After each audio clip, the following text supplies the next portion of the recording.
Alrighty, I think we've all seen enough of Saint Sommers' Devil Fruit ability that I can make a dedicated video on this. Who knows, he might have some weird esoteric ability he pulls out at the 11th hour, like, I will trap you all in a pocket dimension of briars, and when the white rose blooms behind me, you die! That's actually, that's Charlotte Coolhorn's ability from Bleach, if I'm not mistaken. Yeah, you know, Bleach and One Piece, they blend together at certain points. Yeah, no, we're talking about Saint Sommers' Iba Iba no Mi, the Thorn-Thorn fruit. It also allows him to transform into Iba Tetsuzaimon from Bleach. Just see how many Bleach references I could fit in this video.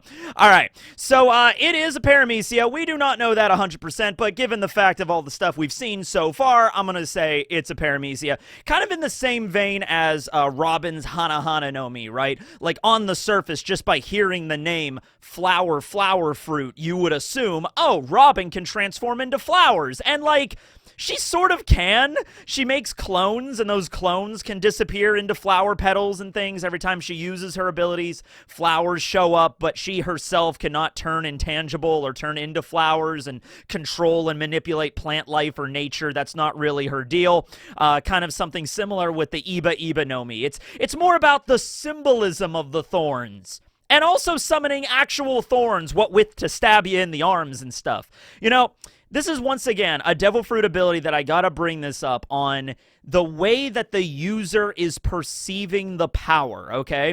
Because Sommers, he's a God's Knight, Celestial Dragon, so he has very messed up viewpoints on things involving, like, love. But he seems to be a kind of philosophical sort of man, right? He sat around at the dinner table and was talking about, like, you know, what is love, Gunko? You know, like, love is this, and, you know, every rose has its thorn, and all this kind of stuff, right? He's, like, you know, waxing philosophical about his Devil Fruit ability and what it really means and all that stuff. So, one has to wonder if somebody that, you know, just like ate this devil fruit that didn't really have that perception about what thorns mean symbolically, would they be able to use the devil fruit in the same way Sommers does, right? Because Sommers has abilities where, yes, he can summon actual physical thorns like briars out of the ground, and he can, like, physically just wrap them around people and stab them. He can also shoot vines out like grappling hooks. He takes out his sword. He can, like, turn his sword, the blade part of it, into, like, a big thorny kanabo, and he smacks people around with that. He could probably make a thorn whip, which is a reference to Yu Yu Hakusho, which also is related to Bleach, where Bleach takes some references from Yu Yu Hakusho there, right? Okay, so it all lines up, right? Okay, so we have that kind of, like, physical ability, but then we have the ability that actually the first power we see with the Iba Iba no Mi, where he wraps invisible thorns around the children of the Walrus School, and when they're walking to the destination because of Gunko's ability, anybody that tries to physically stop them, you know, if they cared about the children and loved the children and didn't want the children to be hurt, they receive pain equivalent to that, like, amount of care, okay? You know, so Saul is the teacher of the Walrus School. He doesn't want anything bad to happen to the kids. He goes like, hey, kids, come on, let's go back inside now. And he gets, like, stabbed, like, really, really bad. So that's not an ability that just comes about from, like, manipulating nature or flowers or anything, right, like that, right? That's something more, like, esoteric. That's something more of, like, the symbolism of a thorn rather than the actual just spiky thing you see on plants, okay? So, makes me wonder. And of course, it all ties back to, like, devil fruits come from desire, so it's your perception maybe that might skew the way the devil fruit power works.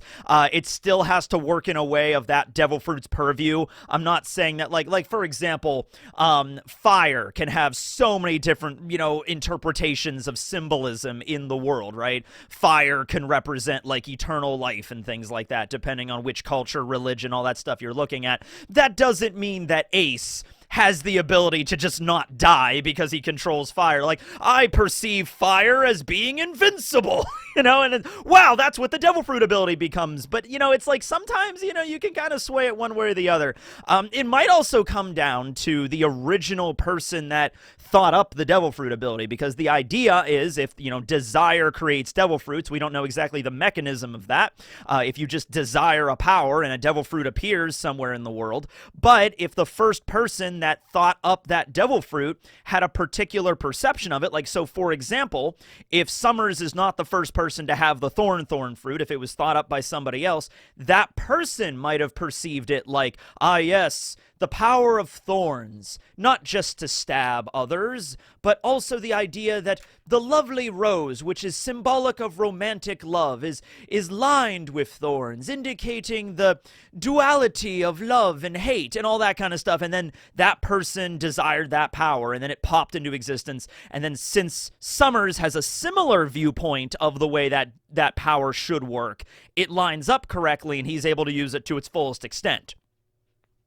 I also bring this up because there's a devil fruit that is remarkably similar to this one. I mean, if we're just being straight up, other than the power of making the thorns invisible and, like, stabbing people that have a certain amount of affinity or, like, love for someone else, you have Miss Doublefinger's Toge Toge no Mi. You have the Spike fruit, and oddly enough, we actually kicked off this year. I'm trying to go through every single devil fruit this year. We're almost done with the Paramecias. Get ready for that, by the way, because the next one is going to be Opera's cream fruit. Yeah, it's going to be a lot of cream. Okay, there's going to be heavy cream, and there's going to be whipped cream, and so much cream in that video. But anyway, so we're almost done with the Paramecias. But the first one I did to start off the year was the Spike fruit, and that was the power Miss Doublefinger had. She can make spikes on her body, and I guess if she awakened it, she can make spikes around her. We didn't see her use that ability, but, you know, if it was awakened, not really all that different from Sommers' power, you know, in terms of, like, summoning spikes and stabbing people. So we have the invisible thorns. We have real actual briars and thorns. He kind of surrounds the battlefield. That's actually a really good thing. It's basically spike growth in D&D, right? So he's fighting against a giant who's several times taller than him. Now, Sommers is, you know, he also is immortal. He can heal really quick, just like all the other Gods Knights and the Gorosei. So it's not the same as, like, just fighting a guy that has a really good devil fruit ability. You kind of have to get past that power too, which Gabon seems to have, but, you know, most people cannot. So, you know, just, he has a strong devil fruit ability, but that's not all it is, right? There's more to it than that. But in terms of controlling the battlefield, this is a great fruit to do that, because whenever you get to start up a fight, you essentially get to create your own arena where, number one, you can trap your opponent inside, because if you just throw up, like, walls of briars, I mean, maybe not like a pocket dimension like with Charlotte Coolhorn's Resurrection ability in Bleach, but, you know, just surrounding the entire battlefield in a dome of thorns and this big, thick briar that you can't possibly cut through, especially if he can add hockey on top of the thorns, which seems to be something he could do. He has a sword. It's not quite as cool as Griffin or Sommers' sword, the Cerberus sword, but he does have, like, a guard here, and it's covered in thorns, and he can kind of turn the blade into a giant, you know, thorny kanabo, and it seemed like he's, like, layering armament hockey on top of that, like the thorns turn black, so it's perhaps like an ability he could do, just add hockey to all the thorns, so it's really, really stabby and really hard to break through. Like, you essentially can't unless you were using hockey yourself. Like, I could see, like, Zoro breaking through it or something, like cutting through it with his like Enma or something, but, you know, in the case with Saul, he was kind of trapped there and just getting stabbed from all angles, so you're constantly incurring damage that way. The damage just keeps adding up, like in Spike Growth. Every 5 feet you move, you just keep getting stabbed more. And then on top of that, you also have to deal with Sommers, like, throwing attacks at you, and his immortality. Like, it shuts shit down pretty quick, okay? He also has the power to summon constructs out of his thorns. We see a snake, a little thorn snack that he's kind of riding on top of. It has sort of a goofy face and a mouth and, you know, the fangs like that you would expect of a serpent. We don't really know if this thing is, like, sentient or conscious, though. We've seen this before with other devil fruit abilities. Like, you can use your powers to, like, create animal-looking constructs, but that doesn't necessarily mean they have their own awareness awareness and things like that. There's varying levels. Like, Akainu has a technique as a Logia called Red Dog. That's just him sending out a lava plume in the shape of a dog. So that might be the same thing that Sommers is doing with his Thorn Snake. Then we also have, like, Parosparrow's Candy Fruit. He can summon, like, the Candy Sea Slug and the Candy Frog. Those things are able to move, but are they moving under their own free will, or are they moving because Parosparrow controls the candy, and so he's willing them to move, kind of thing, right? I'm assuming it's more of the latter rather than the former, so I don't think Sommers is actually creating, like, living beings with his ability. I think he's just like, I'm gonna create, like, a cool snake thing that I can ride on in the shape of, like, it has thorns on it, you know, it has a face and has eyes and a mouth, and it could, you know, it could bite you, it could attack you. Oddly enough, he actually does not have any named techniques with his Devil Fruit power, the Iba no Mi, not a single named move, but we'll get into a few things that he likes to do here. But yeah, he can use his thorns and mold them together, and considering that thorns are just by their nature very long strings, you know, he could just, like, bundle them all together. He could probably make a bunch of different animals out of it. He can make a thorn rabbit, a thorn gorilla. That'd be cool, with, like, spikes for arms, like giant, like, morning stars for arms to just punch people. That'd be fun. Thorn dinosaur. That'd be cool. We always need more dinosaurs in One Piece. I've been saying this for a while. We don't have enough dinosaurs in One Piece.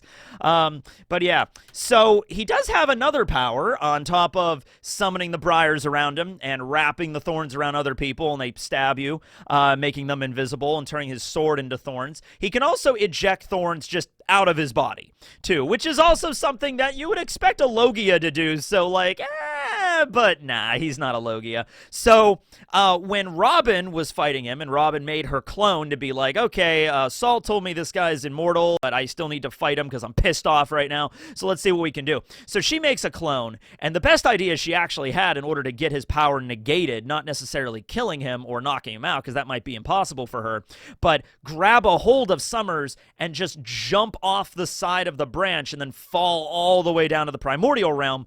It's a clone, so Robin can just disengage the clone whenever, and even if it's killed, Robin is still okay. But meanwhile, Sommers will get knocked so far away out of the range of using his power, which he does mention that, like, he doesn't exactly say that would have worked. He basically just says, oh, wow, you're a very shrewd woman. You're very logical and tactical and stuff. I'm assuming it would, just because he's a God's Knight, even if he is awakened. That doesn't mean he has infinite range on his Devil Fruit ability. And the primordial realm is, like, way down there. So I have no doubt that if that plan did work and he fell all the way down, like thousands and thousands of meters all the way down into the primordial realm, he wouldn't be able to use his powers anymore way on top in the Sun Realm, okay? I don't think his power would cover all of Elbaf, just how massive it is, right? Okay.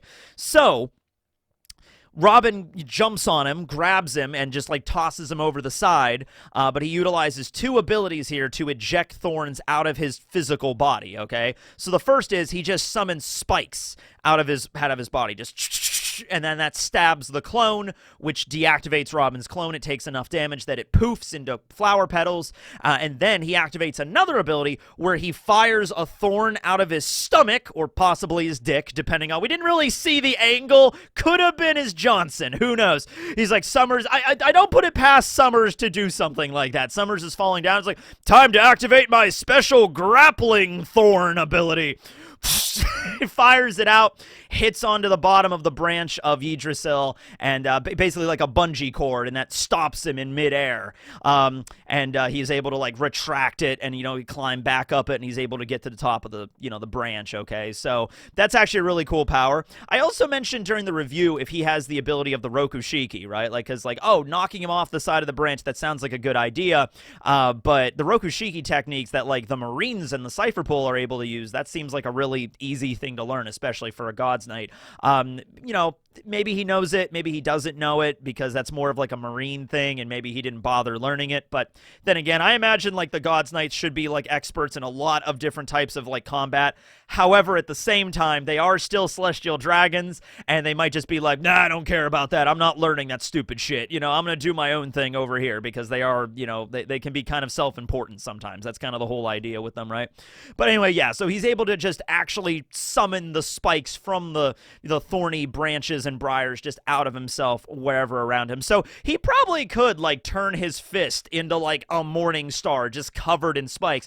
Essentially, he can do this. This is probably, like, I hesitate to say upgraded form of Miss Doublefingers.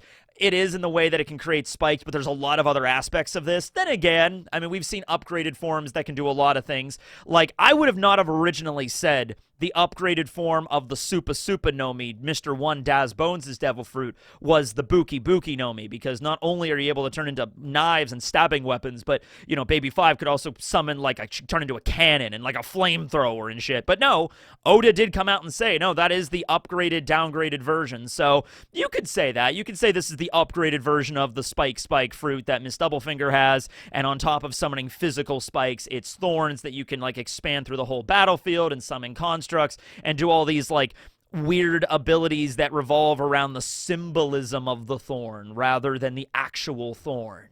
Now, speaking of that symbolism, as you can well imagine, there's a lot of different interpretations of what a thorn could mean, all right? So I just wrote down a few here.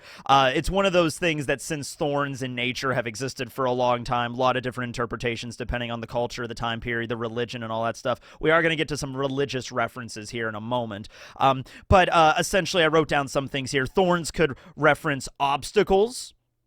And it's actually an interesting thing because it's obstacles, you know, and another interpretation is protection for various things. So you could look at that at the way the technique is used on the children of the Walrus School, where it's like they are an obstacle, a physical boundary that the teachers and the Straw Hats need to figure out a way to overcome in order to save the children. But you could also see how that could be used in terms of, like, protection, you know, for Sommers himself. Like, Sommers could wrap himself in the barrier. He does say that, like, yes, if you love that person, or if you care about that person, when you try to touch them, you get stabbed. Okay? Well, can that be altered in terms of, like, the thing that activates when you get hurt? Because he does say earlier about, like, oh, you know, love and hate and all this different kinds of stuff. You know, what if he's like, oh, people that hate you more touch the thorns and then you get stabbed, right? So he could wrap the thorns maybe around himself, and then anybody that hates me, hate me with all of your soul and your being, and you'll get hurt more. So every time you, like, if Luffy, let's say, Luffy's like, I'm gonna punch you, Sommers, goes to punch him, maybe Sommers does get hit, but also Luffy gets stabbed really bad as well in the process. So could Sommers change that that trigger around to be something else, or how exactly does that work? Okay, it could also mean, and this is in reference to Jesus Christ with, you know, the crown of thorns on his head, references of pain, suffering, and sacrifice. Okay, perhaps Sommers needs to partake in a sacrifice. Maybe he had to sacrifice something like his soul in order to get the immortality power. That wouldn't be something just for him. That would be all the God's Knights to get their abilities the same way from Emu, but still, sacrifice reference, there you go. Pain and suffering, that one is interesting just because, well, I guess he didn't feel a lot of pain in the last chapter when Gaban, like, sliced off his hand, but, you know, that'd be fun if, like, he's like, oh, you know, oh, you have the symbolism of pain of the thorns, I'll cut you up, and, you know, Sommers is like, it doesn't really hurt, but, Last thing I wanted to bring up, and it's something that we have not seen Sommers do yet, so I hesitate to say he could do this, but in nature, the idea of a thorn not just being sharp, but also secreting a type of poison, that's also something that's pretty common with a lot of different kinds of plants, okay? So the idea that maybe he could emit poison from his own thorns, I mean, that would fit with the theme really well there. That could fit with, like, nature theme, like this is an actual, like, type of a plant that will secrete a poison that will, like, numb you if you touch it, but also, like, the poison of the thorns, you know, it would poison your being and corrupt you or change your personality or something like that, or dissolve your character. You could see that, right? You could see that kind of, like, more esoteric way of doing it. Today's word of the day is esoteric, children. That's how it goes. But no, it would make sense. And Additionally, before we knew all about his power, like before we even knew it was the Thorn-Thorn fruit, I threw out the idea that maybe he has the ability, because, like, you know, you have Shamrock's sword that can turn into a Cerberus. It'd be interesting if Sommers' sword could turn into, like, a Dryad, right? Or he himself could turn into some kind of forest being like a Dryad. So we've seen him create constructs like the snake. Maybe one of his strongest techniques is he literally creates maybe a giant out of thorns, you know, like an old fairy tale giant kind of dude that has a big club of spikes, or maybe a cyclops out of thorns or something. That would be really cool. Or he creates like a woodland pixie fairy dryad character out of thorns, and that it's not like an actual dryad, but he could use abilities through that as just like sort of like his final attack, so like his ultimate form or something. It's possible. As long as we're just going D&D with it, with spike growth. I mean, I guess like bark skin or something. He could like cover his whole body in like thorn armor, a thorn shield, a thorn sword. So even if you disarmed him and knocked the sword away, he could make like a bunch of thorn weapons. You can do a lot of cool shit with this ability, even if it's not a Logia. You could make a bunch of like thorny constructs. Just take a thorn and then like wrap it up a bunch of times and then out of it. Yeah, I mean, that's some pretty cool stuff. You like get close to him, you get stabbed. This could work. This could absolutely work. Maybe not on Gabon, maybe not on Scopper, but this could work on some other characters, right? I think we could see some potential from this, absolutely. Maybe not as much necessarily as Gunko with her arrow fruit being able to make aeroplanes and pretty much, well, you know, okay, here's the thing. I'm just gonna draw something here really quick for you, okay? So here is an arrow, and here, just gonna do this really quick, is a thorn. Okay? I mean, they're both long, straight, thin objects, and the whole point of the arrow ability is that Gunko takes those vectors, those arrows, and wraps them around and bends them to make, like, swords and weapons out of them, and also, like, bandages to trap people. I mean, technically speaking, when it comes to making constructs, and if they have that much of a control over it, Sommers could probably do the same thing. You could see Sommers making a rapier or a glaive or a whip or something out of the thorns. The whip wouldn't even be hard. It's just making a thorn whip, right? See Kurama for further details on that, right? So yeah, there's probably some similar stuff that, you know, Sommers can do. We just haven't really seen him do it that way. But yeah, anyway, that's all I got today on Sommers' Thorn-Thorn fruit. Let me know down below on all the different things that you think he might show off later on, if he has like some final move, final technique, if he is awakened or not awakened, and if he's not awakened, how does that make sense of him being a God's Knight? It would be funny if when Emu like gives the immortality out, it just maxes out all of their stats instantly. It could be something, I don't know. They have to still train with it, I suppose. But yeah, thanks for watching, everybody. This will be Teching 101. We got a chapter coming out this week soon. It'll probably be out tomorrow. Thanks for watching. Signing out. Later.